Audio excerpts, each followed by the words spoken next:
Today, 24th March, has been declared a day of national mourning in Russia following the Crocus City Hall attack on 22nd March, which continues to be, in Russia itself, the dominating event. The death toll from that attack, by the way, has now risen to a figure above 150. It is expected that it will go higher still. Some other countries apparently, have also declared today to be a day of national mourning, Serbia being, as I understand it, one of them. Meanwhile, there continue to be lots of speculations and rumours and claims and counterclaims about the ultimate responsibility for the attack. Now, there's a number of things that I think we can say. Firstly, it seems that all four of the gunmen, people that the Russian authorities claim were the gunmen who were arrested, are said to come ultimately from Tajikistan.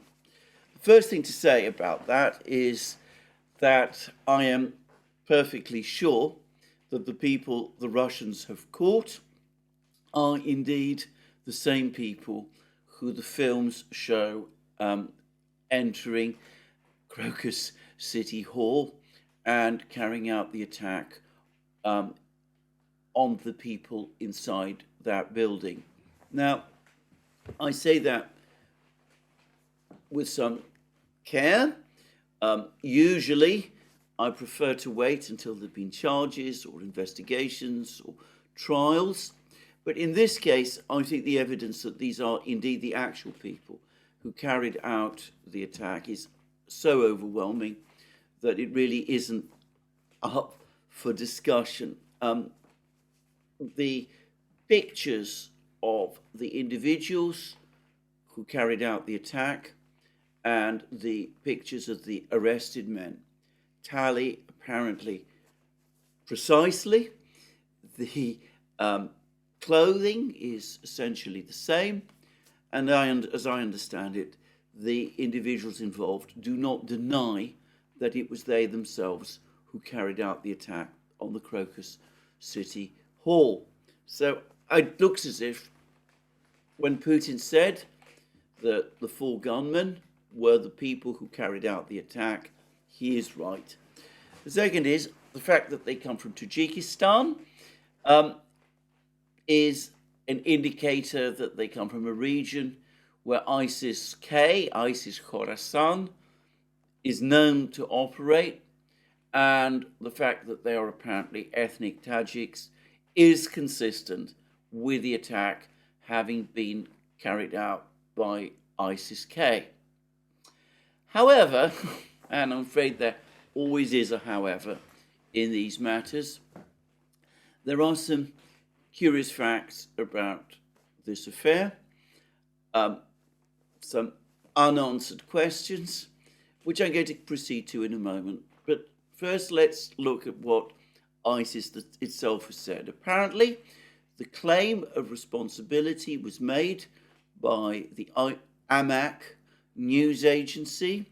This is a news agency which is closely affiliated to ISIS. One time it was referred to as the official news agency of the Islamic State, but apparently that's slightly overstating things. But anyway, it is closely affiliated to ISIS, and it is a news agency that does tend to get its information directly from ISIS. But it seems that the claim for the attack was made not by ISIS-K, but by ISIS Central. In other words, by the central organization, not by the regional affiliate, ISIS-K, which is supposed to have carried out the attack. Now, that may be important, or perhaps not, I don't know, but so far, ISIS-K has had an ephemeral presence within Russia. It is active in Afghanistan and has had a presence in Central Asia. but it does not, so far as I'm aware, carried out attacks on Russia itself, at least not up to this point, but perhaps it was directed to carry out this attack by ISIS Central, and that's why the attribution, the claim rather, comes from ISIS Central. The second is that the Telegram channel, as I believe of the Amat news agency, published what it said were photos of the men that were taken before the attack on the Crocus City Hall, which again would be consistent with these men being connected in some way to ISIS, in fact being part of the ISIS organization. But this is where the discrepancies start to become concerning, because their behavior since the attack does open up some questions. Firstly, and I think this is a point where one should make clear, I think it's Dima at the Military Summary Channel has made the point particularly well. The attack on the Crocus City Hall was meticulously prepared and planned. Saying that is not in any way a commendation of what happened. It was a monstrous, brutal, cruel, callous, ruthless assault. But it doesn't change the fact that it appears to have been extremely well planned. The building had been surveyed in advance. We now have a photograph of one of the men involved actually having visited the building. The attack was timed for when there was the rock concert, and the rock concert itself took place at a time when the nearby roads were congested with heavy traffic, which would have, and in fact did, slow the response of the security services to the attack itself. The gunmen knew exactly where to go. They knew exactly what to do. They were very carefully trained and prepared for this particular operation. And as Putin hinted, or rather didn't hint, he actually said in his address, the one that he made yesterday, it's clear that there was a significant network that was in existence, which prepared for this attack. There were arms caches, arms depots, safe houses, all of the usual apparatus to make an attack of this kind effective and successful. So up to the point of the attack, everything works with efficiency. It's carried out like clockwork. And that, by the way, is consistent with ISIS. ISIS, historically, has prepared its attacks carefully and very thoroughly before it executes them. But then the moment the attack itself ends, everything starts to fall apart. The four gunmen, instead of doing what ISIS fighters usually do, which is resisting and fighting to the death, jump into a car, the same car, a white Renault, which they used to drive to the Crocus City Hall, and one which therefore was immediately identified by the security services using CCTV footage. Anyway, they all jump into the same car, all four of them. There's no attempt, for example, to have these four gunmen using different escape routes. There doesn't, in fact, seem to have been much in the way of an escape route. They all jump into the same car and they drive at a furious pace towards the Ukrainian border. And they are able to make the drive. They're able to drive a significant distance, some 300 plus kilometers. But of course, by this point, the manhunt is underway. the white Renault has been identified by the Russian authorities. A alert is put out for it, and the car is stopped, and the 4 men are detained. And it seems that they put up no resistance at all. And in fact, not only have they failed to put up any resistance, but they appear to have, by their own admission, thrown away their weapons along the road, even as they were driving to escape into Ukraine or to cross the border. Now that seems very strange to me if we're talking about ISIS. Firstly, if there had been some decision to try to arrange for the escape of the gunmen, one would have expected that it would be prepared as carefully as the attack itself was. But normally, as I said, the gunmen would not be expected to escape. Part of the mythology of ISIS are that its fighters stand and fight and die after whatever it is that they have done. And then after these 4 men are captured, they're interrogated, and we're getting information that they're talking, and they're talking a lot. And of course, there have been all kinds of rumors about this. There's been claims. I saw a claim on one very famous American site, I'm not going to identify it, that one of them bore signs of torture. I don't know what the basis of that is. I find that most unlikely. But anyway, there are reports that they're talking, that they're providing all kinds of information, and that one of them, or perhaps more than one of them, is now saying that they carried out this attack in part for money, that they were actually paid, and that they were paid in advance, the equivalent of $5,000, 500,000 rubles, and that they were expecting, after the attack, to be paid a further $5,000,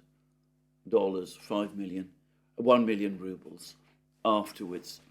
Now, this might not be actually a payment. It seems absurdly little for an attack of this horror. It looks like perhaps some kind of a tip, but again, it does seem inconsistent with what ISIS does, even if it's just some kind of a reward. The reward that ISIS has historically always promised to its followers is not monetary. It is the reward of martyrdom. The idea that you do terrible, desperate things for ISIS as an affirmation of your loyalty to the organization and to the faith, and your reward is martyrdom and paradise. That has always been the message that ISIS has sought to convey. All I will say is that if this was ISIS, then this incident suggests a certain degeneration in the organization, that perhaps after the collapse of the caliphate and all of that, the death of al-Baghdadi, some of the morale has drained away, and fighters are still prepared to carry out ruthless, murderous attacks of the kind that we saw at the Crocus City Hall. But they're no longer seeking martyrdom as they once did, and that they do expect some financial reward for what they're doing.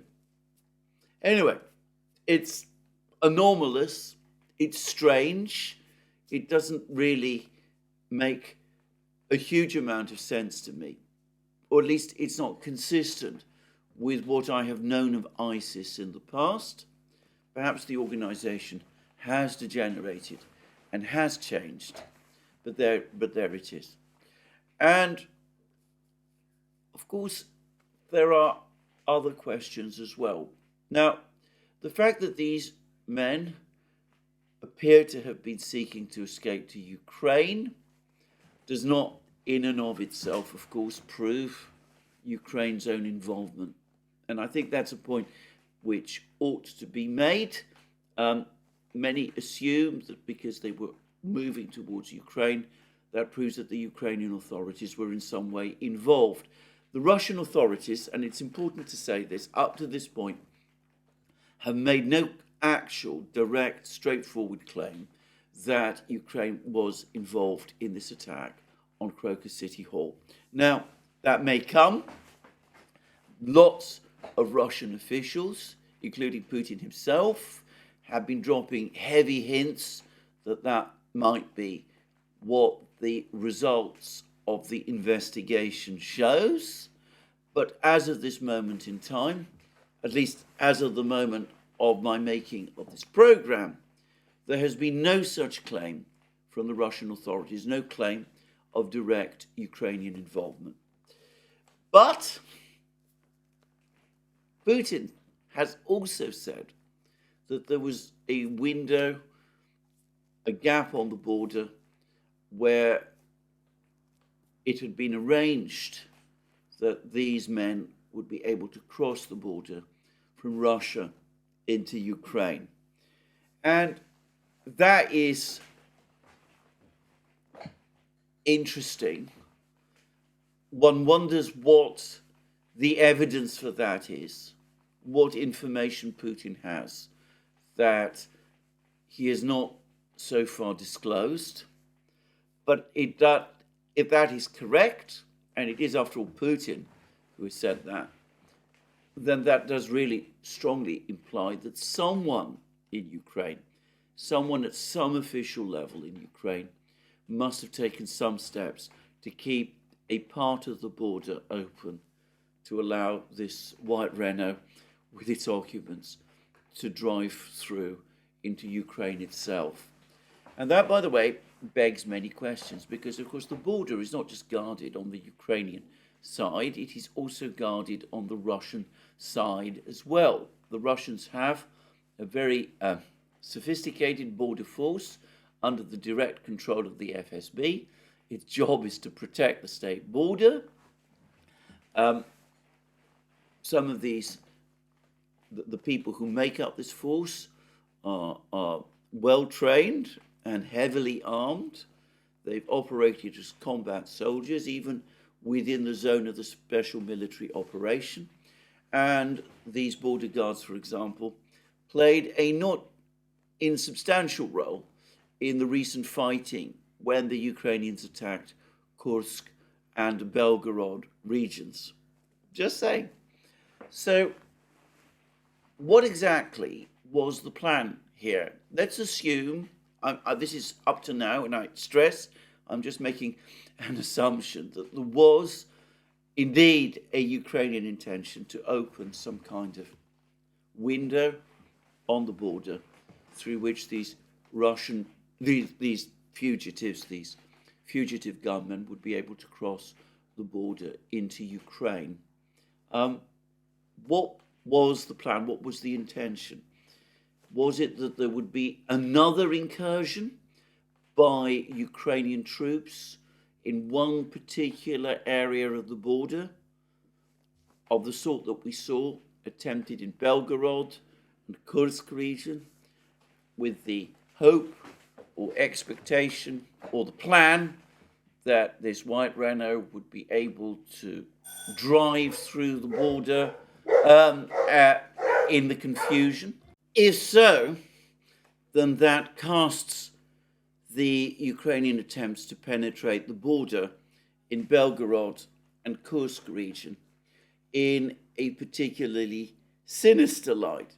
It looks like this was just one part of a more complex operation, which perhaps involved this attempt to arrange the crossover of the white Renault into Ukrainian territory. Just saying. Well, lots of questions. So far, we don't have exact answers. Perhaps an alternative is that the four men were told that if they reached the border, the Ukrainians would make arrangements to get them across. Perhaps something altogether more covert was planned, or perhaps the four men were just being strung along and that there was no real plan to get them across the border because the Ukrainians realized that that was impossible. This, of course, is all on the assumption that what Putin said, that there was some kind of window being created on the border, is correct. But if there was not, why exactly were these people driving towards Ukraine? I ask this question because, of course, this is a part of Russia's border that is going to be extremely heavily guarded at precisely this time. After all, we have an ongoing military conflict underway between Russia and Ukraine. There are large numbers of Russian troops stationed on the borders with Ukraine. Security on the Ukraine border, the Russian-Ukraine border, is likely to be exceptionally strong. One would have thought that the last place you would want to try to cross the border if you were trying to escape or flee from Russia is the Ukraine border, unless you had some reason to believe that once you reach that border, there would indeed be a way across. I would say that Russia, of course, obviously borders many countries. And if these people were Tajiks, well, one might expect them to head not westward towards Ukraine, but southward, perhaps towards the Caucasus, or more plausibly, southeastwards towards Central Asia, where there is a large movement of people to and fro from the Central Asian republics into Russia, and it would be easier, one might expect, for these people to vanish in the, or at least to disappear, or be submerged in that movement. Anyway, this is a very odd aspect of the story as well. And then, of course, there is the ongoing arguments between the Russians and the Americans as to whether or not the Russians were indeed informed by the Americans of whatever information, evidence the Americans had that there was going to be an attack in Moscow. The US and British embassies, as I said, either on the 7th or the 8th of March, I don't exactly remember which day, and there's been conflicting statements I've seen about this, issued earlier in March a statement, a notice to British and American citizens in Moscow that a terrorist attack was being planned in the city with advice that they should stay away from large gatherings. There have been reports from all our usual friends, the anonymous officials in the American media, insisting that the United States did alert the Russians to the fact that this terrorist attack was planned. Not clear what precise information they gave to the Russians alongside this warning. But anyway, we're getting reports from the United States that warnings were indeed made.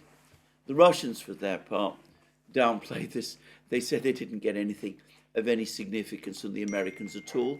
And some Russian officials appear to be going further and say that they didn't get anything in any way, in reality, from the Americans.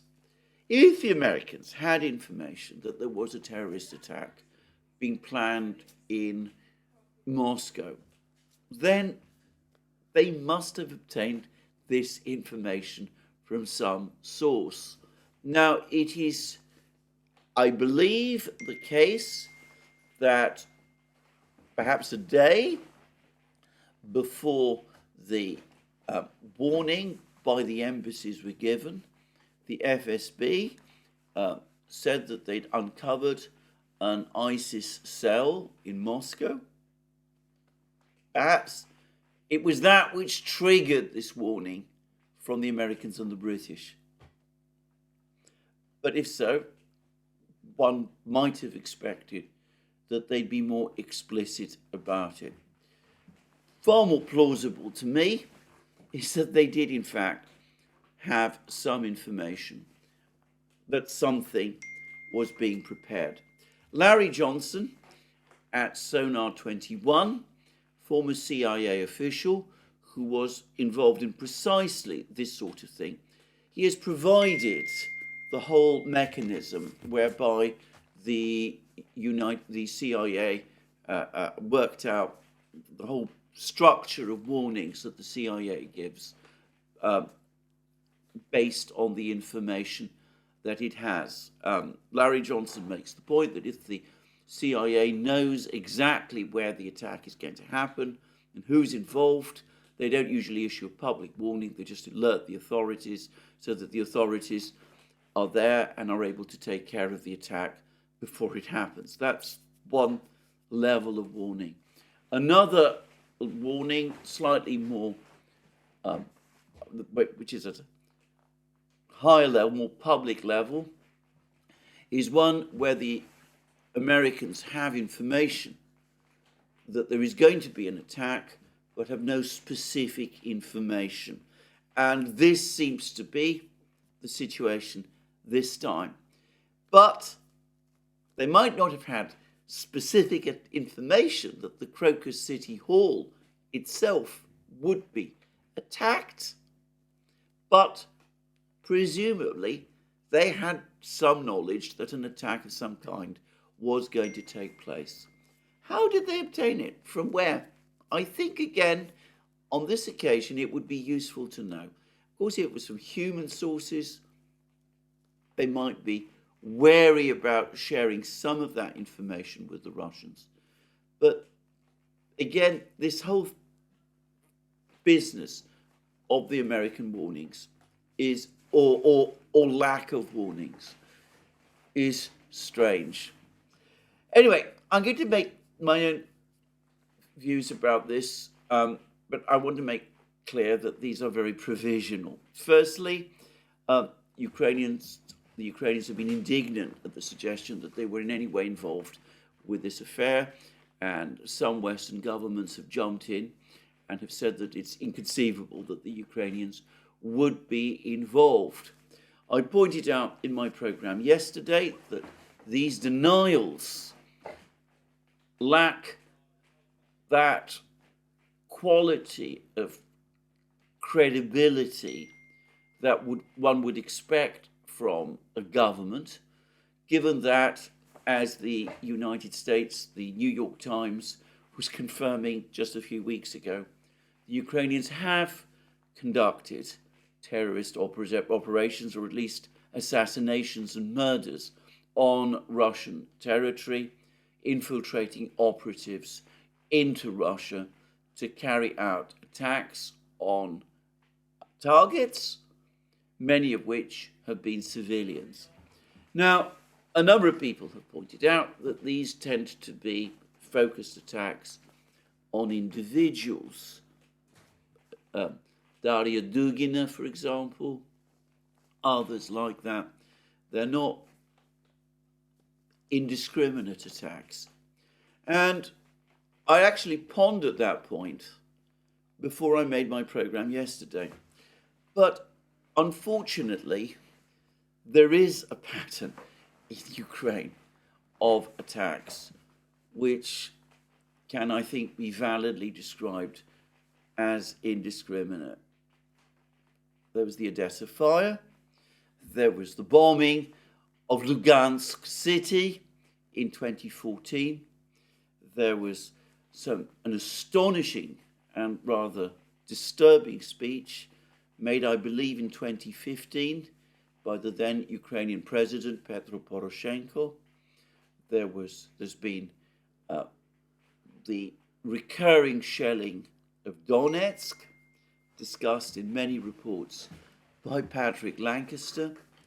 I'm afraid one can't straightforwardly say that Ukraine does not conduct attacks, indiscriminate attacks on civilian targets. Maybe they've never been involved in anything like this before, but they have been involved in some deeply disturbing things. This is not controversial. And of course, that does affect their credibility. Doesn't, of course, necessarily prove that they were involved. I am going to keep an open mind about this affair. It seems to me likely that ISIS in some way was involved.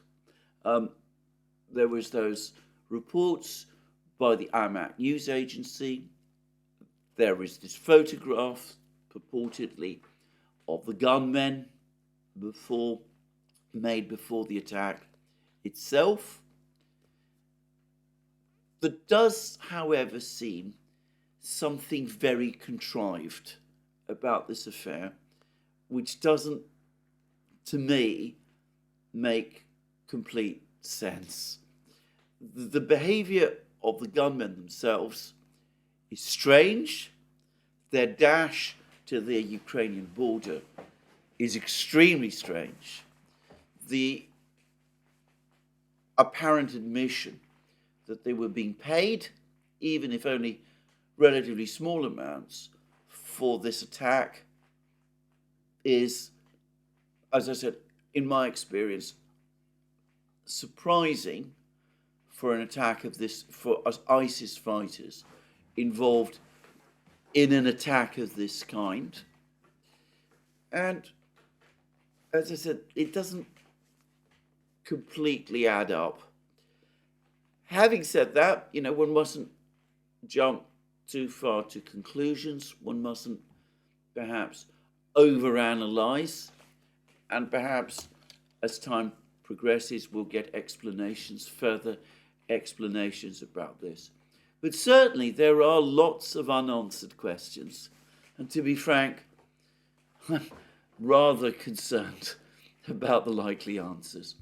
Now, one comment that has been made, one piece of information that is circulating, I have seen, and that is that one of the gunmen, a person who goes by the names of Rustam Agiev, or alternatively Abdullahim Shishani.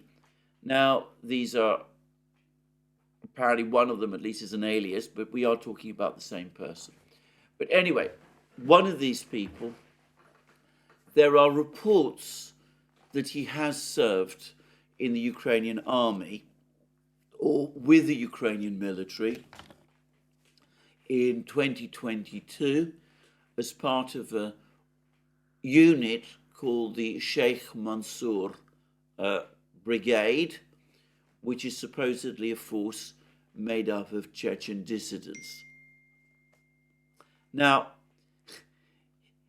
if that is true, it is indicative, and it would be even more true, it would be even more indicative if it is indeed correct, as some are claiming, that this person was in Ukraine as recently as 2 weeks ago.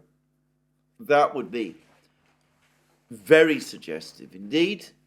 It might suggest that he's some kind of operative, and that might explain why he was making a dash for the border. And it would also explain perhaps why the others joined him in that. But I have to say, at the moment, I haven't been able to verify this information. And we'll need to wait for more official information to come from the Russians before I can definitely say that this is so. So I'm not saying that this story, this information is wrong or untrue. It's just that it's information that I have seen, but as of this particular moment in time, I have not been able to verify. No doubt some of you who are watching this program have either been able to verify it or refute it. I'll be keeping a very close eye on what comes out from, on the threads, in the community, that sort of thing. I'll be very interested to see whether this information is proved to be true. And if it is, well, it will be very important and very suggestive. Now, the 4 gunmen have been captured. The FSB has, I'm sure, some very formidable investigators in its, amongst its people. The Russians have managed, no doubt, piece together a great deal about this affair. I suspect over the next few hours or days, we will be getting charges, appearances in court, perhaps a presentation from Bortnikov, the director of the FSB, to Putin himself, details of which are published on Putin's website, perhaps another address by Putin to the Russian people. Anyway, in it, the Russians will set out in much more detail and far more thoroughly their understanding or their claims about the facts of this affair. And then we will have more information to work with to decide whether it was ISIS acting alone, or ISIS acting as a franchise, or some kind of guns for hire for some people, or whether it was the story about ISIS is just a cover for someone else. And we'll have some better understanding of whether or not there was any Ukrainian involvement, and if there was, what form it took. So all I can say is let's wait and see. I suspect we'll have a lot more information, and though the information that we get is unlikely to provide all the answers, it never does, it will at least give us a better basis upon which to think some things through. Anyway, even as Russians overwhelmingly remain focused on the events in Crocus City Hall, the conflict, the fighting in Ukraine goes on. And last night, for the 3rd night in succession, there were massive Russian missile strikes on Ukraine, though at a slightly lower level than has been true on the previous nights. But there was also a very big Ukrainian missile strike, this time focused on Crimea. Now let's deal with the Ukrainian missile strike first. Apparently it was carried out with the usual combination of drones and missiles, the missiles in question being Storm Shadow missiles, though according to the Russian Defense Ministry, Neptune anti-ship missiles were also used. The Ukrainians have claimed that they damaged 2 Russian warships. They haven't claimed to sunk those warships, at least not at the time of the making of this program. Both of them, again, are landing ships. It's curious that it tends to be landing ships that the Ukrainians supposedly are going for. But anyway, there we go. So that's the Ukrainian claims. The Russian Defense Ministry make no such observation about this.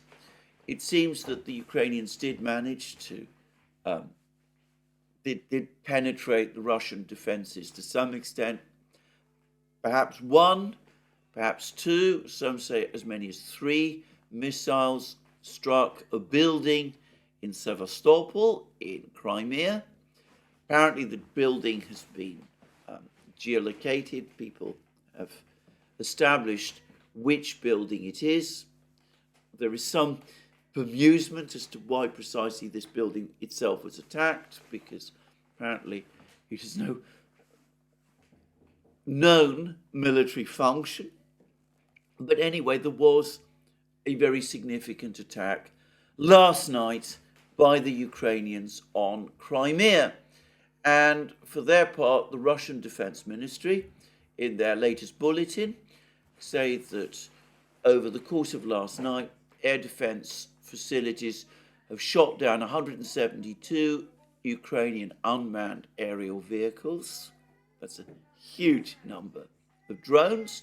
One must say these are not as sophisticated as the Geranium-2 drones that the Russians use, but anyway, that's a large number of drones, as well as 11 Storm Shadow cruise missiles, 3 Neptune anti-ship missiles, and 4 MALD aircraft guided missiles. Now, the MALD missiles are American-produced missiles. They're actually decoys. They're not intended, as I understand it, to hit targets.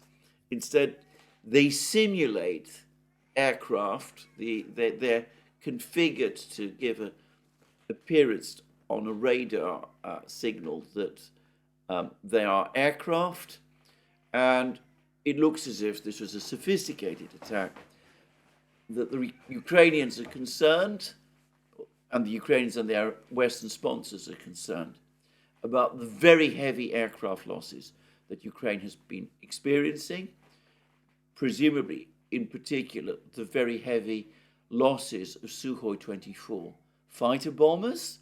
There's some claims that up to 9, in other words, the entire remaining force of Sukhoi 24s was used in this particular attack. And there were attempts made apparently to confuse the Russian air defenses by using these decoy drones to lead the Russians to attack these drones instead of targeting specifically at the Sukhoi 24s. Well, the fact that the Russians are aware that decoy drones were being used suggests that this had only a limited effectiveness.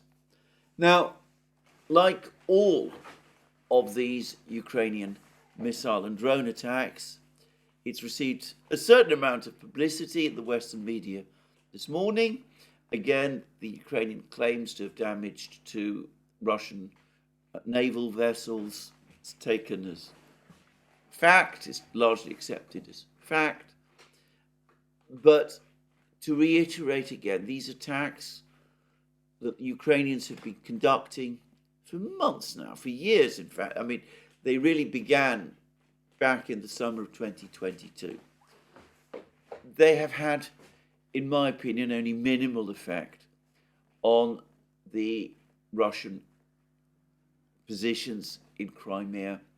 They will not have affected the overall Russian control of Crimea, or even caused much significant disruption to Russian military operations or to the economy of Crimea itself. Now, I ought to say that the Russians have, as we all know, been building road and rail links to Crimea across the land bridge. Recently, there were comments from the Russians that the railway links are almost completed, that the railway will be in full operation by the end of this year, at which point the Crimean bridge, the Kerch bridge, will not have become redundant, but will have become far less important than it currently is. So, in a sense, these missile and drone strikes have only a limited window, a small window, in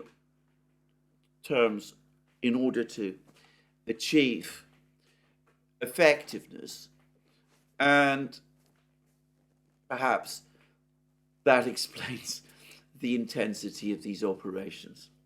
Can I say that if the Russians did shoot down 11 Storm Shadow missiles in a single night, that is a very big loss of Storm Shadows. Storm Shadows exist in limited numbers. The British do not have an enormous stock of them, neither do the French. That stockpile must be dwindling. Apparently there is no current production of these missiles underway. The Germans supposedly have a stockpile of 600 Taurus missiles. That's the figure I've seen. But we're told that only perhaps 300 of these are currently operational or are fit to be used in operations, which is why the maximum they could spare to give to Ukraine is 100 in total. That was the information we got from that recording of the German generals that the Russians released. So what is actually happening is that these frantic attempts to try to cause significant damage to shipping and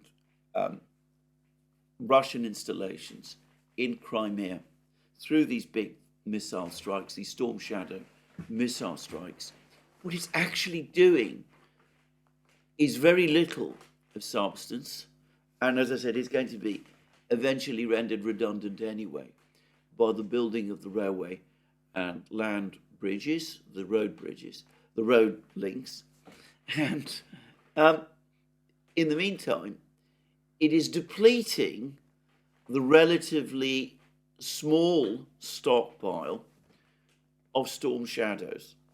Just saying. I've made this point before, and it puzzles me that people don't see it. But anyway, let's move on, because of course there was this Ukrainian attack on Crimea. There was a much bigger and far more powerful Russian attack, which appears to have been centered principally on Western Ukraine. Now, we're told that something like 20 missiles were used in this attack. There are reports that some of these missiles, again, were Kinzhal missiles, hypersonic missiles. There's been no confirmation of that from the Russian Defense Ministry. It seems to be widely acknowledged that these missiles carried out complex maneuvers, as they now regularly do, to evade and confuse Ukraine's weakening air defenses. One missile apparently crossed into Polish airspace for all of 40 seconds before turning round and striking at a target in Ukraine. And the Russian Defense Ministry has provided us with a brief summary of the strike. It says that last night, the Russian Aerospace Forces launched a group strike with long-range airborne precision weapons and unmanned aerial vehicles against facilities of the electric power industry, the gas industry, and assembly and testing sites for uncrewed boats. As a result of the strike, the work of industrial enterprises for the manufacture and repair of weapons, military hardware and ammunition has been disorganized, and foreign-made military equipment and means of destruction transferred to Ukraine by NATO countries has been destroyed. All the goals of the strike have been reached. So it doesn't tell us a huge amount, and it doesn't confirm a claim that I have seen widely circulated, which is that one of the primary targets of this strike last night was an airfield in western Ukraine, which the Ukrainians have been either updating or even constructing, and which was supposed to be the air base, the airfield from which the F-16s were due to operate. This airfield was being refurbished or constructed to meet the very complicated and detailed specifications that are required for the F-16. And there are reports that it was this particular airfield that was struck twice by two volleys of missiles, and that the second volley made about an hour, which took place about an hour after the first, with the Russians presumably tracking the damage, seeing what damage the first volley had done, and then launching the second volley to smash whatever remaining targets on this airfield had remained undamaged. Anyway, the reports are saying that this second volley was carried out by Kinjal hypersonic missiles. In fact, 3 of them supposedly were used in this attack. Now, if it is correct that this particular airfield was supposed to be the airfield from which the F-16s were due to operate, well, obviously an airfield can be repaired. They're not easy things to destroy, so it can be repaired. But perhaps more than anything else, the damage done to this airfield will perhaps slow the delivery of the F-16s, but it will also act as a warning to the NATO powers that if the F-16s are indeed going to be based at this airfield, then the Russians have the means to strike them when they are there. Just saying.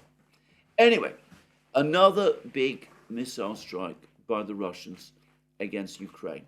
The third in a row, the smallest of the 3, of the sequence of 3 that we've had so far, but nonetheless a very powerful missile strike, one which overshadows the strike that the Ukrainians carried out on Crimea. So all this is dramatic enough, but the big news continues to be the news from the battlefronts, and it's clear that the focus of the fighting continues to be in central Donbass, and it is clear also that events are moving now again very fast. So a couple of days ago, about 2 days ago, the Russians confirmed that they'd captured Tonenka. They also said that they'd captured Orlovka about 2 days before. They're now pushing very hard in the area of Avdiivka, west of Tonenka and Orlovka. They're attacking a village which, from memory, is called Semyonka, or between, as I understand it, Orlovka and Berdichi. Apparently the attacks on this village are very powerful, and there's wide expectations that it will fall, that will also fall within the next few days. And the Russian Defense Ministry today says that over the last 24 hours, the Ukrainians have lost 360 troops in this area, and that the Russian forces have improved their frontline positions as a result of successful actions and repelled 9 counterattacks by assault groups of the 24th, 47th Mechanized, 57th Mechanized, 57th Motorized Infantry, 25th Airborne and 3rd Assault Brigades in this area, and they referred specifically, amongst other places, to Tonenka, Pervomaisky and Berdichi. And there are different mappers giving different indicators of the extent of Russian gains over the last couple of hours in the Avdiivka area, but all of them are in agreement that the gains have been very considerable, that the Russians are pushing hard westwards from Tonenka specifically, that the Russians have now captured the fields between Tonenka and Orlovka, and as I said, they're apparently close, or perhaps have entirely captured the fields between Orlovka and Berdichi, and that they're close to capturing this other village, Semyonka, and pushing on towards Berdichi itself. And one gets a sense of a crumbling of this entire defense line that the Ukrainians put together in the Avdiivka area, and in fact more than a crumbling, rather a gradual collapse.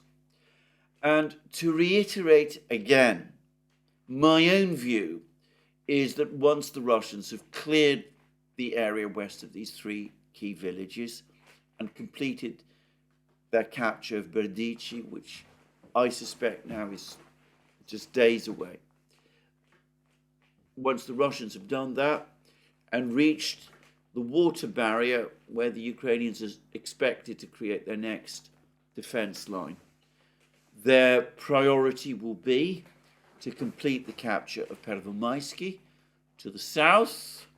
Once Pervomaisky has fallen, the Russians will be in a very strong position to sort out the fighting further south in Krasnogorovka and Kurakhovo, and of course they will also be in a strong position to advance westwards towards Pokrovsk, if that's what they intend to do. So the fighting in Avdiivka is taking a very dramatic turn. The fighting in Bakhmut, in the Bakhmut area, is, if anything, taking a more dramatic turn still. Because yesterday, the Russians, or at least not perhaps the Russian government, but Russian bloggers and reporters, people who are close to the soldiers who are on the fighting lines, they're reporting that the Russian troops are now within sight of Chasov Yar itself, that they're about 1 kilometer or 1.5 kilometers away from Chasov Yar, and that with Ivanivska, Krasnoye, as the Russians call it, having fallen under Russian control, that the Russians are now in a very strong position to occupy at least the eastern part of Chasov Yar, the part that lies west of the canal.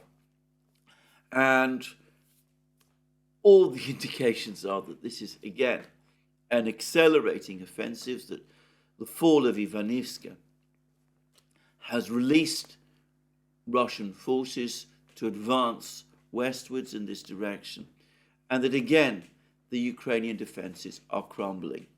Now, there's been much discussion as to what the Russians intend to do once they reach Chasov Yar. Most commentators assume that they will not only capture the eastern part of Chasov Yar, east of the canal, but cross the canal and seek to capture Chasov Yar itself. Others, Dima at the Military Summary channel being one, suggest that the Russians will pivot north and reinforce their forces, advancing from Solidar, the town north of Bakhmut, that the Wagner organization captured in January of last year, and move northward and also eastward from positions that they already hold through the bitterly contested village of Belogorodka, and northward from various wooded areas that they control in the north, and complete finally the capture of Siversk. And of course, Siversk, it's captured, and Terny, the other village on the Zherebets River, which is now perhaps in the process of being stormed by the Russian military. If Terny and Siversk are captured, the Russians would be in a strong position to advance further westwards, capturing Liman and advancing further towards Slavyansk. Now, I think this is all plausible. I think all of these plans are plausible, but of course, we don't know yet what the Russians do intend to do. Let me repeat, by the way, a point that I made in yesterday's program. We are still in the period of the Rasputitsa. Movements are going to be affected by the softness of the ground. It's likely that whatever the Russians intend, the pace of the Russian advance will actually accelerate within the next few weeks as the Rasputitsa ends. And we could perhaps see the Russians, whose forces, as we've discussed many times, have become stronger throughout the Ukrainian battlefronts, making advances in more than one direction, perhaps aiming to take both Chasov Yar and Siversk, clearing up Pervomaisky, but then also pressing on not just towards Kurachovo, but also to Pokrovsk. We'll just have to wait and see. So anyway, bad situation for Ukraine on the battlefronts. No real idea about what to do in the West. A Ukrainian government which is becoming increasingly nervous.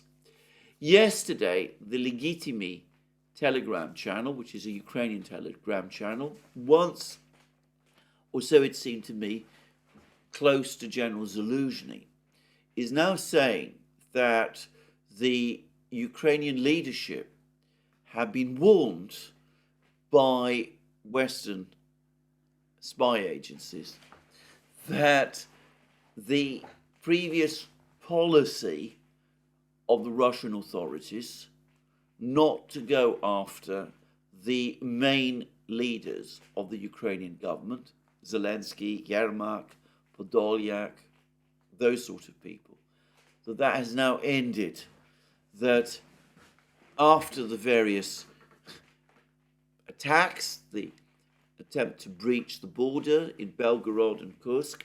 By the way, we've not heard anything much from there for some days now. It looks as if, for the moment at least, the Ukrainians have called off their attempts to breach the border in Belgorod and Kursk.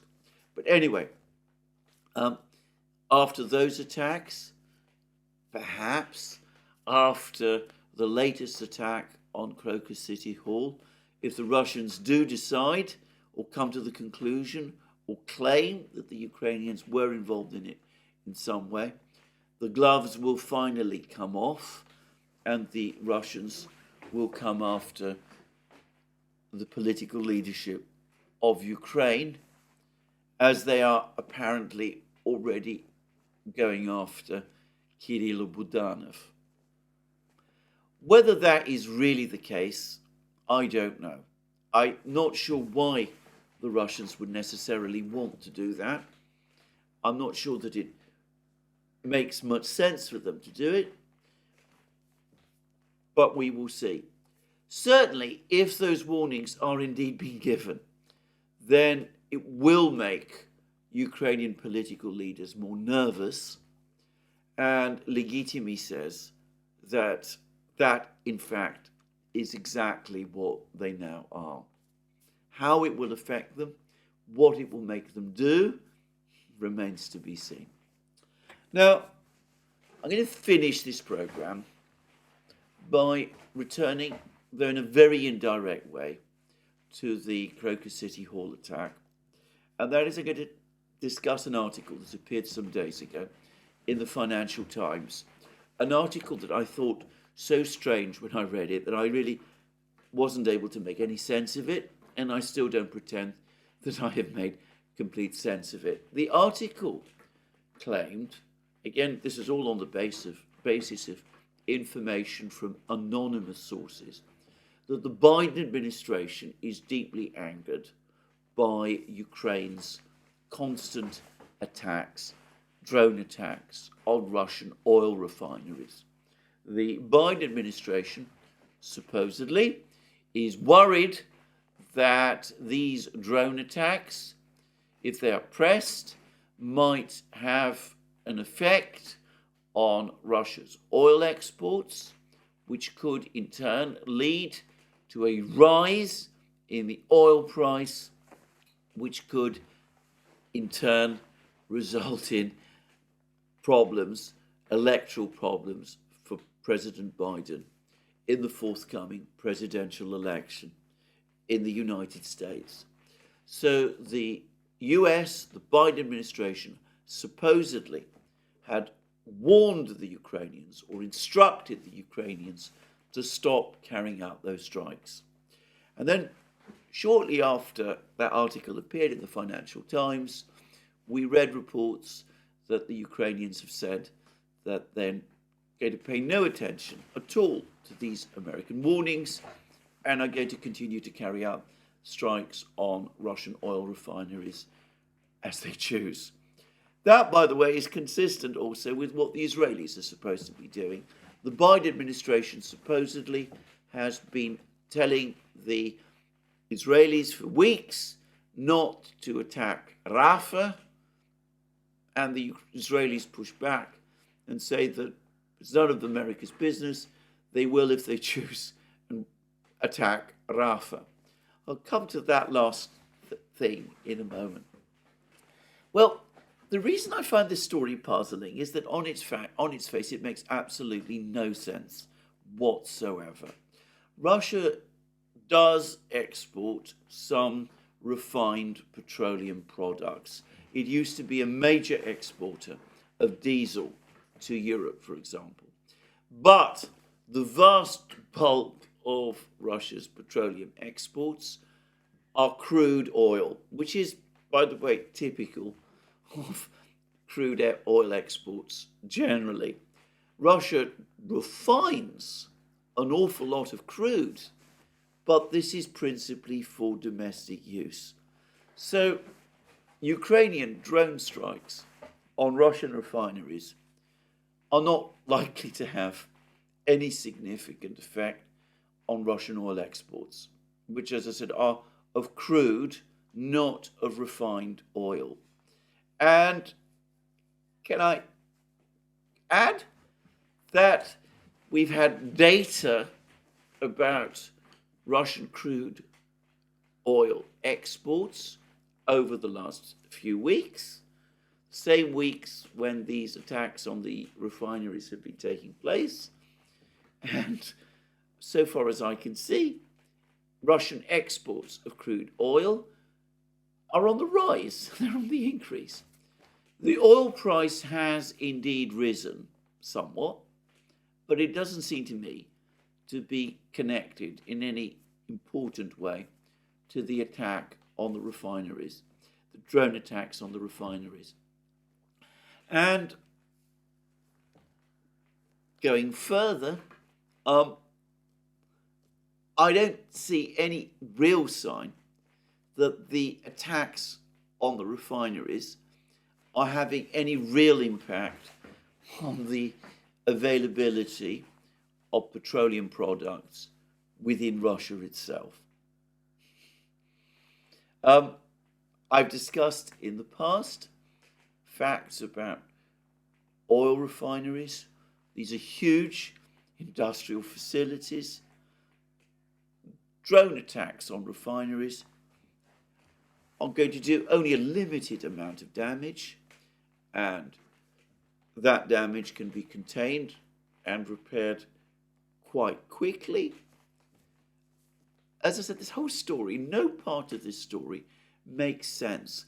One assumes, perhaps I'm wrong in assuming this, but one assumes that the Biden administration, the US government, understands something about how Russia exports petroleum products, that they export mainly crude rather than refined petroleum products, that these pinprick attacks by the Ukrainians are not actually affecting the situation within Russia itself.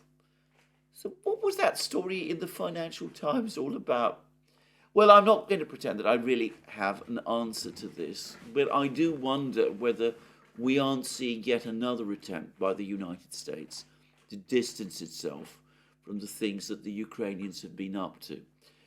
We had that article some weeks ago in the New York Times about the CIA's involvement with Ukrainian intelligence agencies, and the New York Times article went out of its way to tell us that the that the CIA, the American intelligence community, strongly disapproved, was very, very unhappy with some of the murders and assassinations and other types of James Bondian activities that the Ukrainians are addicted to, and that they were constantly complaining and grumbling about all of this to the Ukrainians, who nonetheless paid no attention and carried on doing the same thing anyway, with the United States, the intelligence community of the mighty United States, meekly going along with what the Ukrainians had done, despite its strong and earnest disapproval.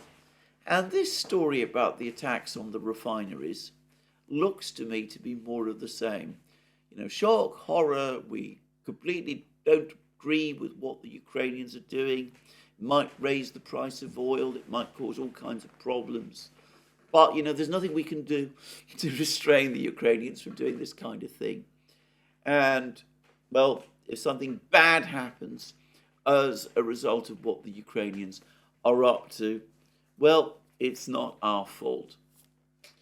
Could this be that somewhere in some part of the American political system, somebody is edging closer to some kind of claim that it was the Ukrainians who were responsible for the Nord Stream attacks, which are, of course, attacks by Ukraine on, well, not oil and petroleum facilities, but natural gas facilities? Or could it be part of a general pattern by the United States to distance itself from the kind of activities that the Ukrainians are up to? Or, note, a few weeks before, about a week before, in fact, another incident in Moscow at Crocus City Hall. I want to stress, I'm not suggesting in any way that the two are connected or that the Ukrainians were involved in the Crocus City Hall attack. But anyway, the timing is interesting, and of course it's not so far off that warning from the Americans about some big incident happening in Moscow. Anyway, I'm going to keep a big question mark over the story on the oil refineries, because it just doesn't make any sense to me. No part of it makes sense to me. And I really do wonder what the point of that story was. I do not believe, by the way, that if the United States really objected to attacks on Russian oil refineries, Ukraine would go along and continue to do them. I think that given the extent of Ukrainian dependence on the United States, I think that the Americans would be able to bring those attacks on the refineries to a complete stop. More plausibly, it could be that the Americans wanted to distance themselves from the debacle of the Ukrainian attack on the border villages, the Russian border villages. And maybe that's what this complaint about the attacks on the refineries was about instead. But again, I can't believe that the United States wasn't alerted in advance about the attacks, the plans to attack the border villages. And I can't believe that if the United States had really sought to prevent the attacks on the border villages, it could not have done so. Anyway, I just want to throw that out again, because I still haven't really been able to get my mind around the story. And as I said, it does look as if the Americans are trying to distance themselves again from the Ukrainians. But they're doing it in a very odd and overcomplicated way, as they often do. On the subject of Israeli defiance with respect to Rafah, this is a story that's run and run and run. And it is undoubtedly the case that the United States, the Biden administration, has been making all kinds of warnings and claims that they've been putting pressure on the Israelis to desist from doing all sorts of things in Gaza. And the Israelis have been shrugging their shoulders and saying, well, they're not going to pay any attention to what the Americans say, and that they will do whatever it is that they wish to do in Rafah or anywhere else. And the Americans then come back and say, well, you know, we can't control the Israelis. It is the same story. In fact, and this is, I think, a point that many people are missing, the Israelis have been talking about attacking Rafah for some time now, and they haven't done so.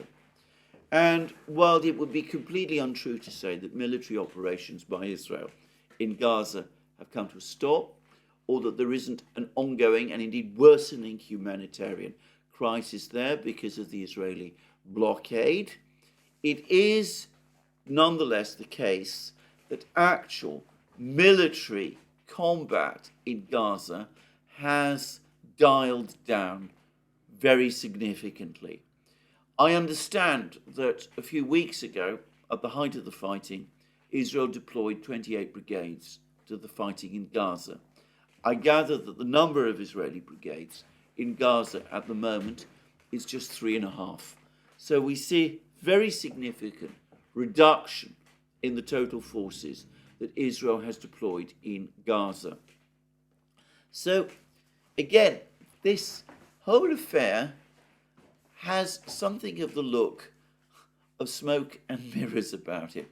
It's more about perhaps giving the appearance of an argument so that President Biden and his supporters can say, well, the president is being tough with the Israelis, even when in fact he's not. And the Israelis can say that they're defying the Americans, which is probably plays well to Prime Minister Netanyahu's electoral base, even though, in fact, they're not doing that which they say they intend to do, which is attack Rafah.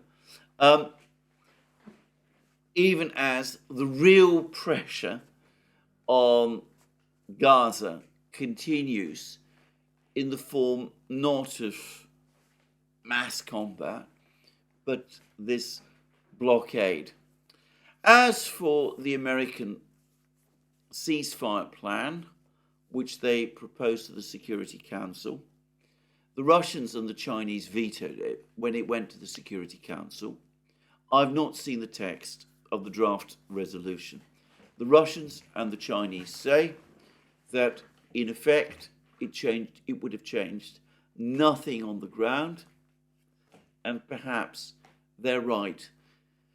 The administration is now having to talk about a ceasefire. Alex Christoforou and I discussed this extensively in a recent video we've done on the Duran. They talk about a ceasefire. They're being pushed gradually, very much against their wishes, towards endorsing a ceasefire. But they're still wriggling, or so it seems to me, to avoid doing something which the Israelis and their supporters in the United States might take serious objection to. Now, all of this might make sense in terms of electoral calculations, but it does convey a sense of an administration that has no control. They can't stop the Ukrainians attacking Russian oil refineries, even though they are supposedly telling the Ukrainians to stop attacking oil refineries. They can't tell the Israelis to stop attacking Rafah. The Israelis say they will attack Rafah. It seems that the administration, if you take all of these reports at face value, has become a depressed, demoralized spectator over events over which it has no control. I as I have said, I don't really believe that. But it is a strange electoral strategy, also it seems to me, to go to the American people and to say that the administration is too weak to do things. It's too weak to restrain its Ukrainian and Israeli allies from doing things with American weapons that the administration itself doesn't agree with. Anyway, with that, I'm going to end this program today. More from me soon. Let me remind you again that you can find more of all of our programs on our various platforms, Locals, Rumble, and X. Don't forget also that you can support our work via Patreon and Subscribestar. You can check out our shop, buy yourself the amazing things that we have there. We have items that we're selling in commemoration of Greek Independence Day. And last but not least, if you've liked this video, please remember to tick the like button and to check your subscription to this channel. That's me for today. More from me soon. Have a very good day.